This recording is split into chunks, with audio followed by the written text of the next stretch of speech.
Hey everybody, it's April 10th, almost midnight here in Saudi Arabia, and I've been thinking about doing this video about your crew.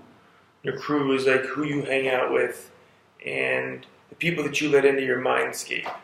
And I've just been thinking and reflecting upon people that have been in my many crews in my life and how they've helped me and how they've pushed me down. I'm also writing a letter to my nephews. This is one of the little bylines in the letter, like advice and stuff, because when he turns of age, I'll be like 50. So anyway, your crew, the people you hang around with, this is not your family. Your family is a different kind of crew, but this is the people that you let in. These are the people that you elect, you select to be around you, to be in your ear, to be in your mind. And this is, I think, so crucial. And I think people let negative reinforcements into their crew. I think people let the wrong people into their crew because they think they're cool or they're pretty or they're funny or whatever. And they suddenly realize that person is a bag of garbage. But they can't get past the idea that, no, this person's cool and this person will help me be cool and look cool in front of other people, and that's just a total of garbage. And I know it's really hard to accept that someone that you thought was your friend is not your friend, actually enabling you. And reflecting upon some of my swimming time, I swam for about 16, 18 years. A lot of the people that I thought were my friends when I was swimming, they weren't. They were just physical friends. They were just people that were around me. And they did push me to help me become a better swimmer, but they were never really interested in me. They were never interested in what I wanted to do, my dreams. And that is, I think, the litmus test of someone that you want in your crew is someone that cares about you, someone that inquires about what you find interesting, what you like to do, where you want to be in your life, and where you are right now in comparison to where you want to be in your dreams. I think that very often in life, if you sit down and think about that most people are not really your friend. I think most people use each other for any kind of gain, popularity, money, status, boredom, and they're really just there to kind of take and suck your time and use your time. I think this is one of the hardest things to do, especially as you grow up, that you realize that time is limited and you don't have as much to spend on this or that or sports. And you start to realize that I can't really hang around these people because they're just taking my time, they're taking my money, they're taking my energy, they're taking my resources. And you just realize that they're like a black hole and they're not giving anything back. Now, what do you do? If they've been your friends for a long time, you just say yo, bro, we're done. Peace. That's really hard to do. And also sitting down with somebody and being like, yo, man, I don't think you care about the real me. Because if you haven't been that way for years and suddenly you're playing this posh, nose up your ass card, your friends are going to be like, dude, you're weird. What the fuck? So maybe another thing to do, another strategy, would just to start asking them about who they are and who they want to be at a deeper conversational level. And maybe they'll catch on. Maybe they'll realize that you want to interact in a different, deeper sort of way than what you had been in the past. And maybe they'll just slough it off. And if they slough it off, again, they're telling you who they really are and they don't really care about you. And that's hard news to take. But it's real. When somebody tells you something about yourself that you don't want to hear and it hurts, that's your friend. That's who you want to be around. That's who you need in your crew. Someone that tells you, yo, bro, you really need that soda. And they're not being mean. They're telling you that's not the best thing for you and they care about you and they love you. But if someone's like, yo, man, why don't you order 4 sodas because it doesn't matter anymore. Okay, that's taking it from a different avenue. So, again, figuring out the people that you need in your life that push you forward. Surrounding yourself with people that care about you and want to see you succeed.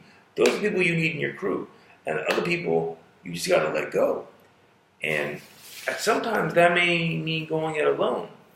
That maybe you have no crew. Maybe you just have audio tapes. Maybe you just listen to Arnold. Maybe you just listen to rap or hip hop or whatever. And you just got to keep that mental muscle strong and realize that if you keep on doing good things and you keep on going after what you love, then that good crew is going to be attracted to you like a magnet. And I really believe in that. I really believe that if you are doing what you love and you are showing it and you are audacious about your dreams and what you want, people are going to see that, people are going to be attracted to that, and they are going to form an amazing crew for you. And maybe a week, and maybe a year, and maybe 10 years.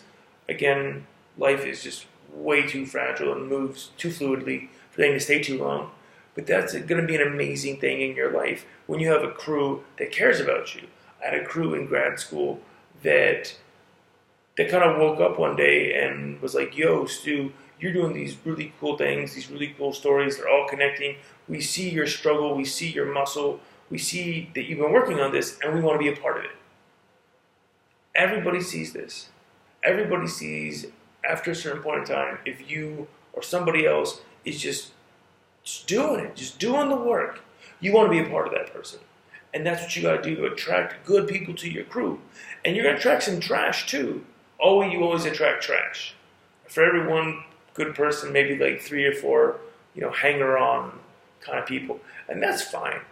But you can't let them slow you down. And you cannot let their talk get inside your head. You got to be cool with it. You got to say, yo, thanks for coming out, whatever, and then move on. You cannot let them get inside your brain. And the people that are talking trash, and sometimes you just got to walk away. Sometimes friendships will end, and you just got to walk away. You can't be mean or vicious. And sometimes you can't even tell them the truth because you've told them the truth so many times. You've told them, yo, bro, I need to do this. Yo, girl, lady, I need this kind of time for myself. Or, hey, I want you to look at this for me. And if they're not going to be into the things you're into, it sounds selfish, but you got to go after your stuff. You got to go after your dream. And that sounds so cliche. But if people aren't there helping you with your dreams, they're pulling you back.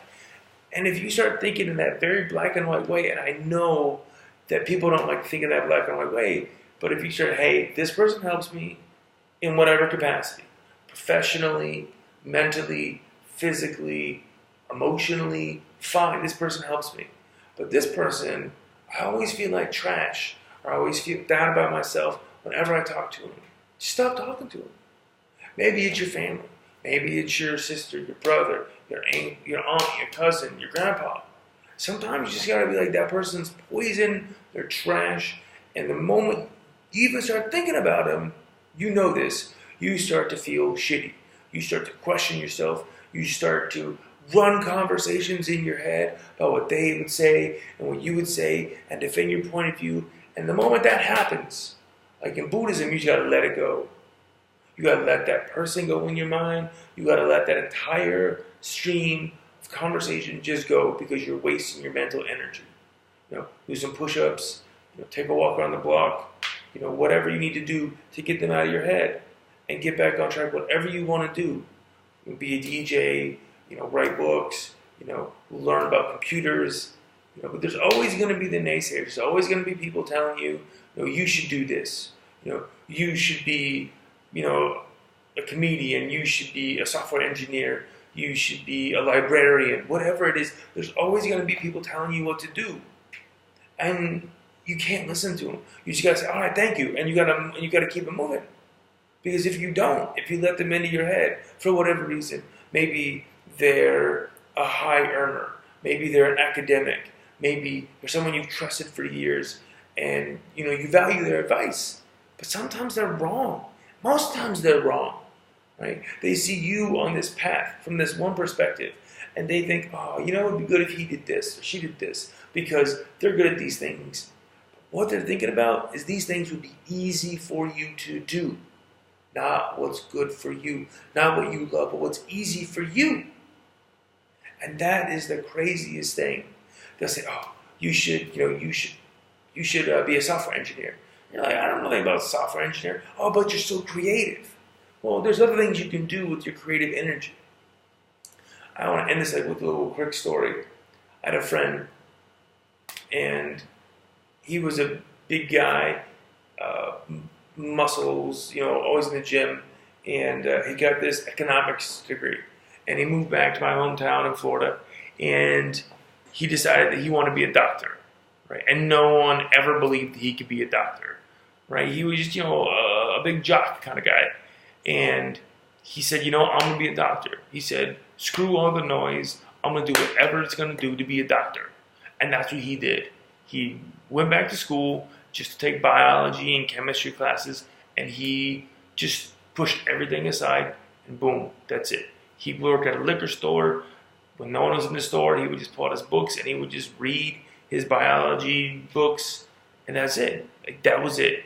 People laughed at him. People teased him. People said, you never can do it. Like, this is too much, right? And now he's already graduated from Tulane Medical School, right? Because he didn't listen to people. Because he said, I'm going to do this and no one's going to stop me. That is so hard to get into your brain, though. And it's every day. It's everyday little actions. And it's about bringing the right people into your crew with those everyday actions. It's about not picking up the phone, not checking your cell phone. It's saying, hey, I want to check my phone, but I need to do this shit. This shit's more important than whatever bullshit's on Facebook or Twitter or any of that other stuff.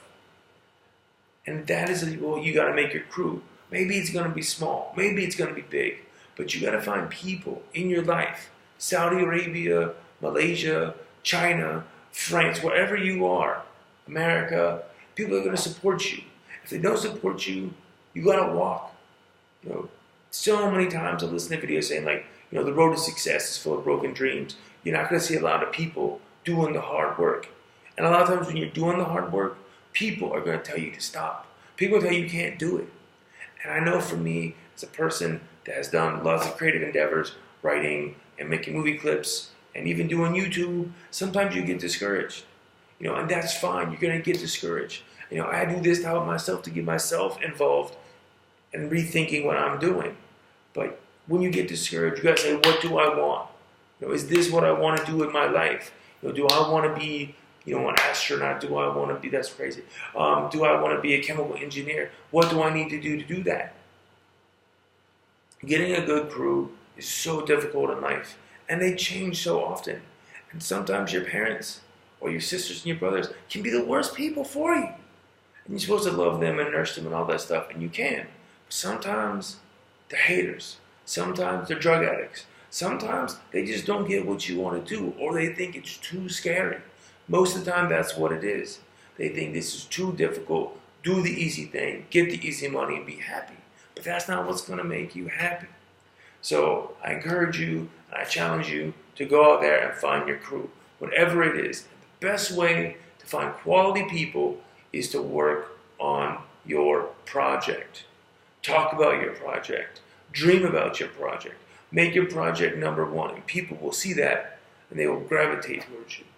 All right. Have a good night, guys. Night.